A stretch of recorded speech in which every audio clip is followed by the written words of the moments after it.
لاول ما خان.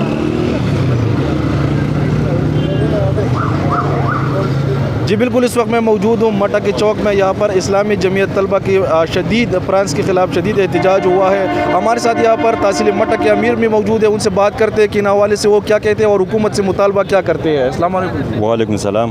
کیا کہیں گے اور مطالبہ کیا کریں گے؟ بسم اللہ الرحمن الرحیم. آج اسلامی جمعیت طلبہ جو کہ ایک طلبہ تنظیم ہے، اور جیسا کہ سب لوگوں کو پتہ ہے کہ اس پاکستان میں طلبہ کی سب سے بڑی تنظیم اسلامی جمعیت طلبہ ہے.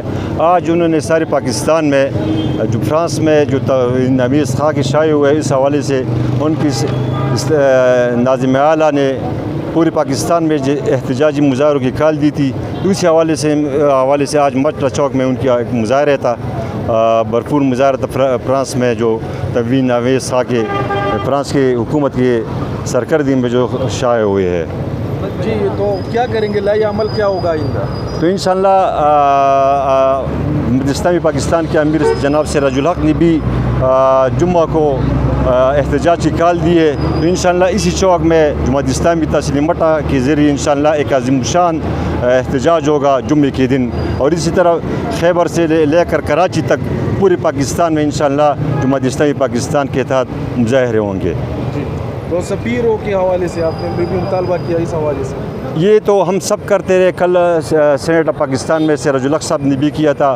مشتاق احمد خان جو جماعت اسلامی خیبر پختونخوا کے امیر ہیں انہوں نے بھی کہا تھا.